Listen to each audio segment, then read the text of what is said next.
Oh, Merry Christmas!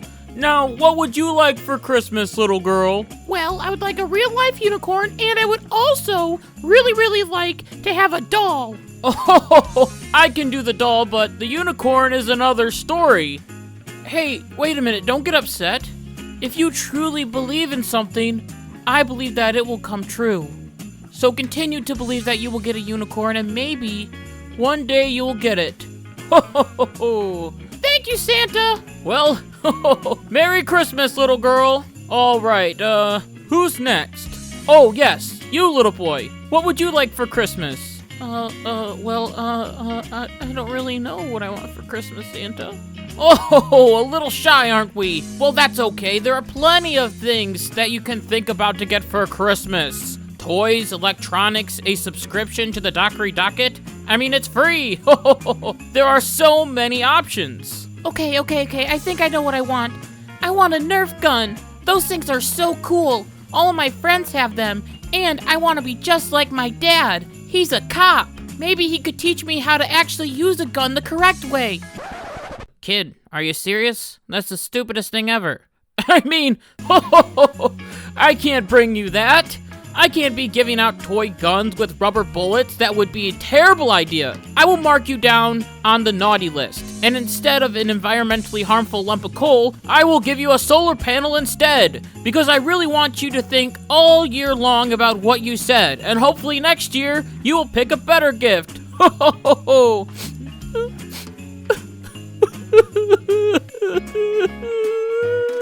Okay, seriously, get this kid off me. I mean, Merry Christmas!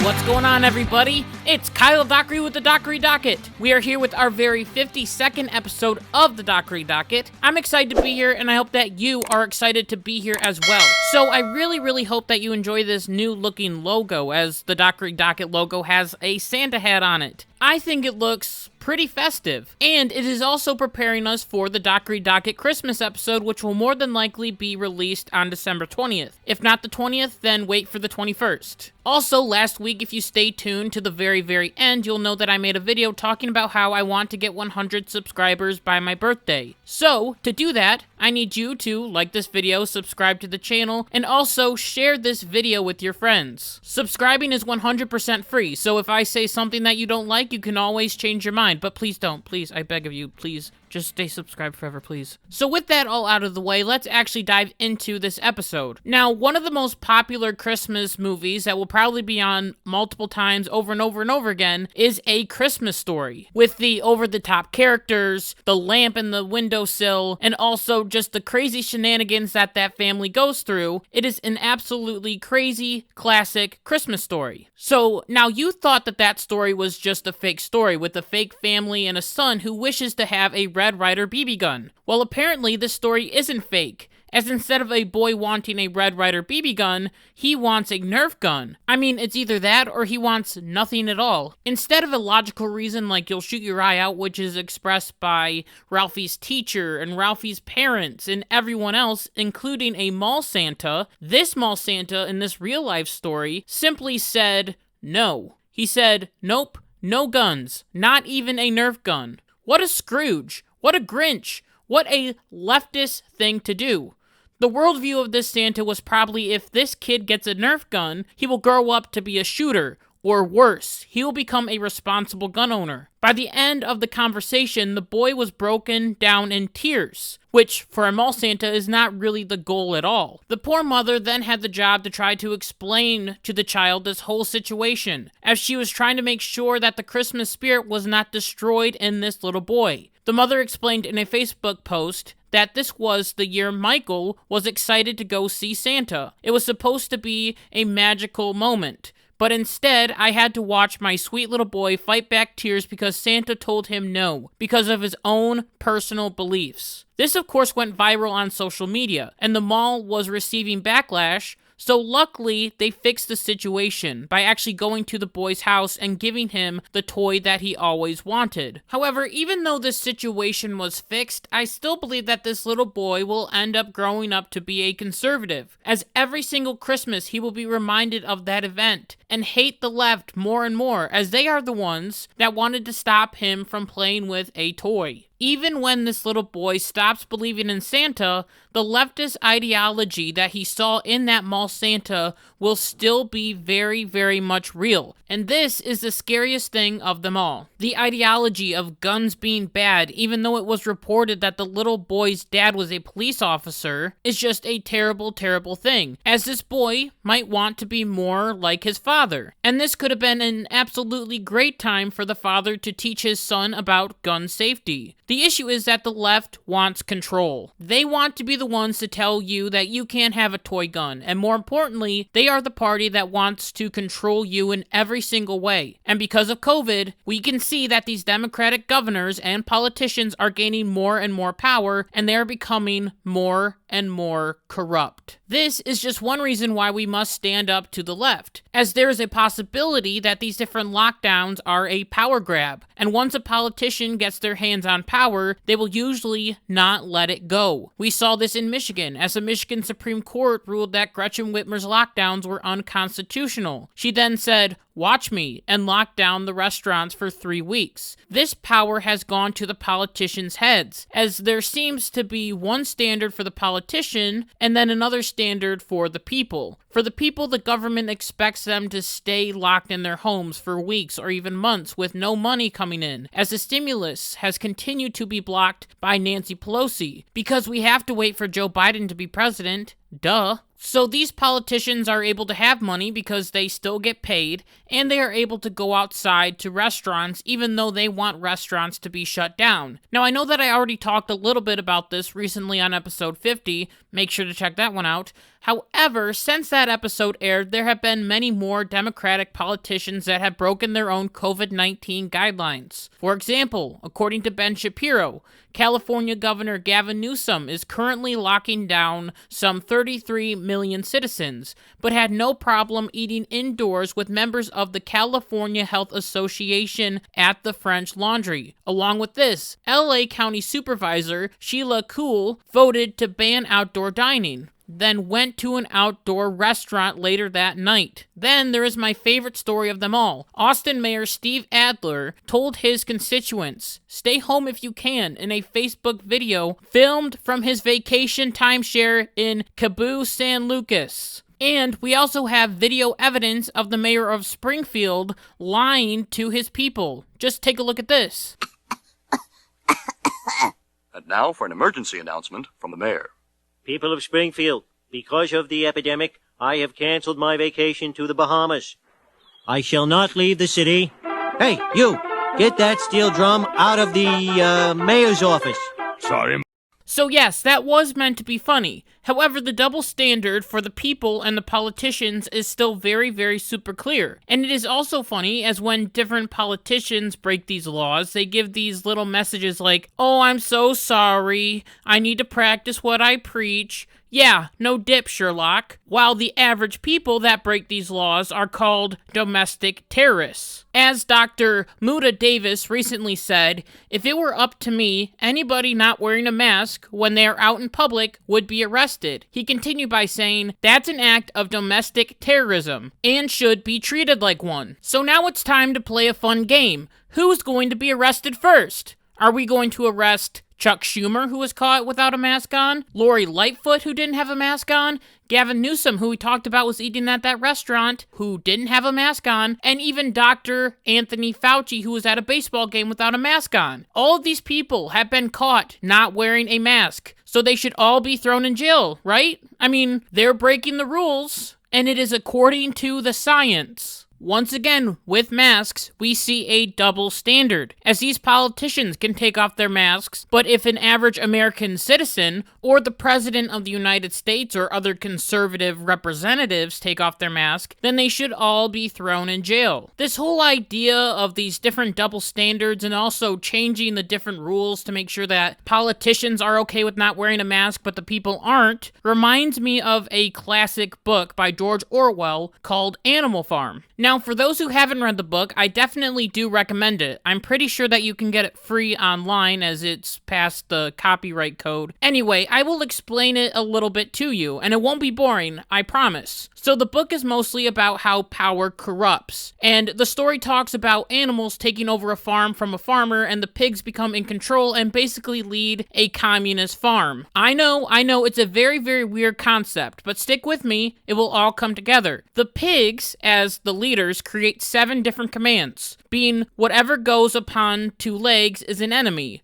whatever goes upon 4 legs or has wings is a friend, no animal shall sleep in a bed, no animal shall drink alcohol, no animal shall kill another animal, no animal shall wear clothes, and all animals are equal. However, throughout the book, these different commandments change. As, for example, the pigs start walking on 2 feet, which violates commandment number 1. Whatever goes on 2 legs is an enemy. This meant that the pigs had to change the command to make sure that it fit into the pig's narrative. So now this fairy tale may be taken into today's world as we see the pigs being our leaders, and they are the ones that think that they are in 100% control of everything. And they are the ones that can change these different rules all the time. For example, anti-lockdown protests can't happen, but Black Lives Matter protests can. Everyone should have to wear a mask, except for me. I'm a politician. Hair salons are not open. You can't go into them. But we, the politicians, have to. We are important people. All of these rule changes are significant, as it changed the way that the animals on the farm viewed the pigs. And this is how it feels for the people towards the government right now, as they see this double standard, and they want to stand against the government and their lockdowns. This is why more and more people are deciding to stand against lockdowns, and are refusing to close their businesses. I mean, listen to this guy that interrupted a newscast. The judge said no. Various, is everything okay? Okay. Our government leaders have abandoned me. Are you the owner? $4 trillion of stimulus money. They gave it to who? Special interest groups and campaign donors. I'm Dave Morris. I own the place. So what's going on? What's going on? You know what's going on. Tell me. You tell me. Hey, we got a government that has taken the stimulus money. They gave it to special campaign donors. They gave it to special interests. They abandoned me, and they had put me in a position where I have to fight back. Okay? So do you feel that this is the right thing to do? Absolutely. I feel everybody needs to stand up. Hey, listen, there was enough money to give every family in this country $20,000 to go home for 2 months.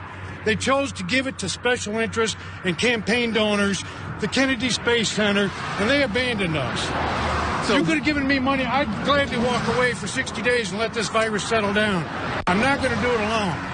Okay? Are you going to continue to violate the state's orders and stay open? This is a state order. This isn't an order. This is a conspiracy. This is a tyranny. What do you want to tell other restaurant owners who... Wake up. Stand up. This is America. Be free. I got patriots coming out supporting me.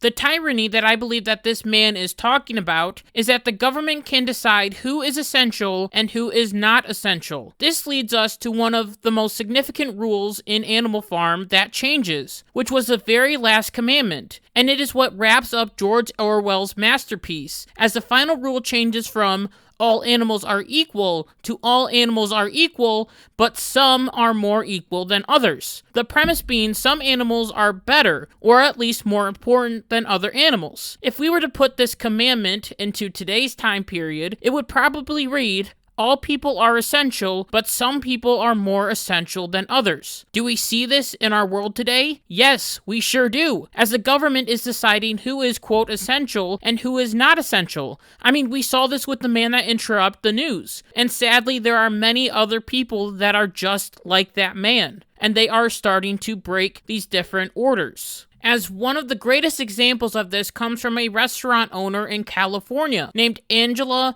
Marsden, as she decided to take to Facebook to express her frustration and her anger at the hypocrisy that is taking place in California. Take a listen to this. So this is my place, the Pineapple Hill Grill and Saloon. If you go to my page, you can see all the work I did for outdoor dining, for tables being 7 feet apart. And I come in today because I'm organizing a protest, and I came in to get stuff for that. And I walk into my parking lot, and obviously Mayor Garcetti has approved this. Has approved this being set up for a movie company.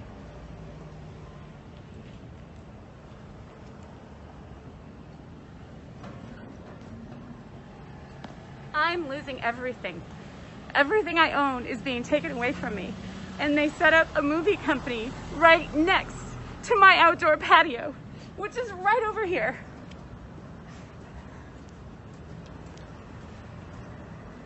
And people wonder why I'm protesting and why I have had enough. They have not given us money and they have shut us down. We cannot survive. My staff cannot survive. Look at this.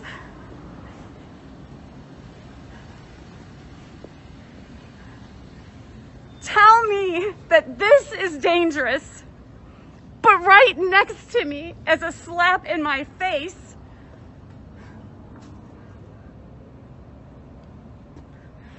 that's safe. This is safe.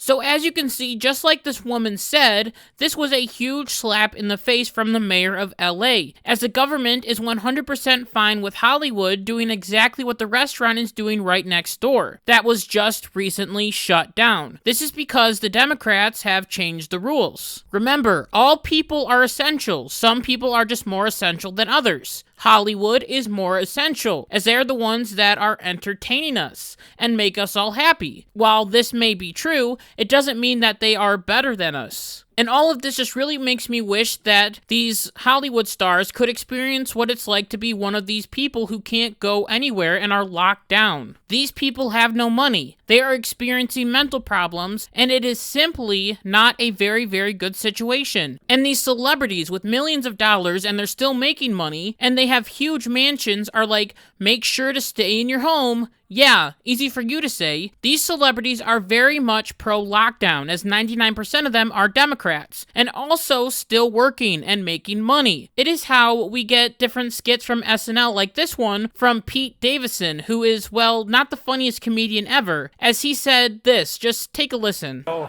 I take it that you found these protests frustrating. Yeah, man, they're making us look like babies. You know it's bad when even people in Boston are like, drink at home, you queers. And do you think that people should stay at home until the pandemic gets better? Yeah, everyone wants to go have fun, but there's plenty of stuff you could do at home. Like use your official Pete Davidson vibrator.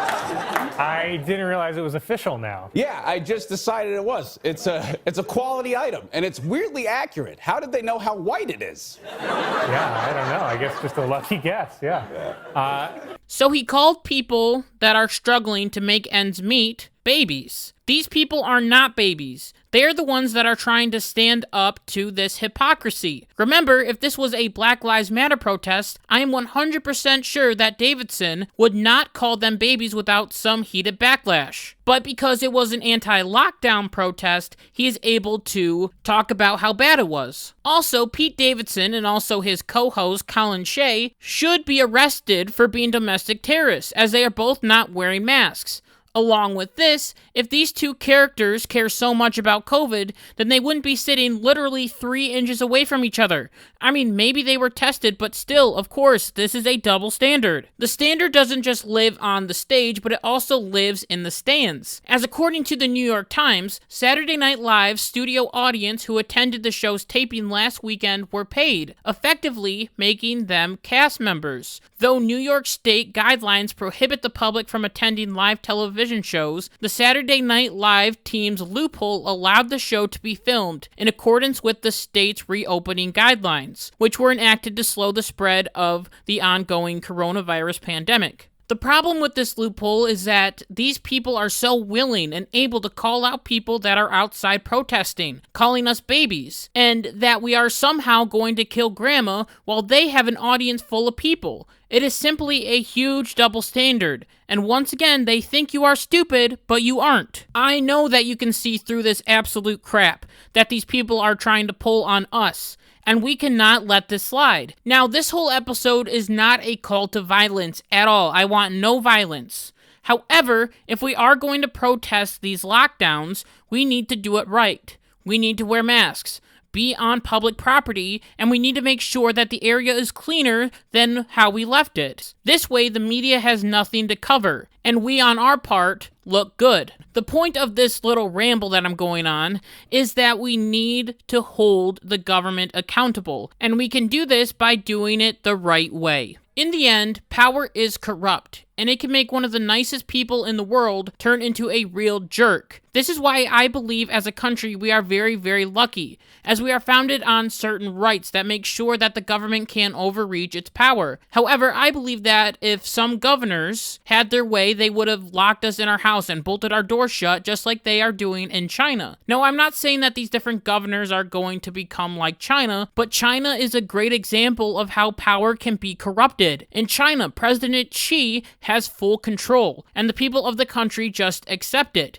This is why China is able to get away with so many things, like the concentration camps for Uyghur Muslims, and also having very strict religious practices. They are able to get away with this because they have the power, and no one holds them accountable for anything. This is one of the reasons why, when this pandemic is finally over, we must call on the government to give the power that they used back to the people, and we must hold them accountable to this. And if we don't do this, then we could live in a totally different world where the government decides who is essential and who isn't essential, and reaching a point where we just accept everything that the government does, with no questions being asked of them, and people will just follow like sheep. And that is not what we want, and that is not a place where I want to be at all. So with that, I just want to thank you so much for listening to this episode of the Dockery Docket. I want you to remember 100 subs by my birthday, so share this video. Share this video on Instagram, Facebook, Twitter,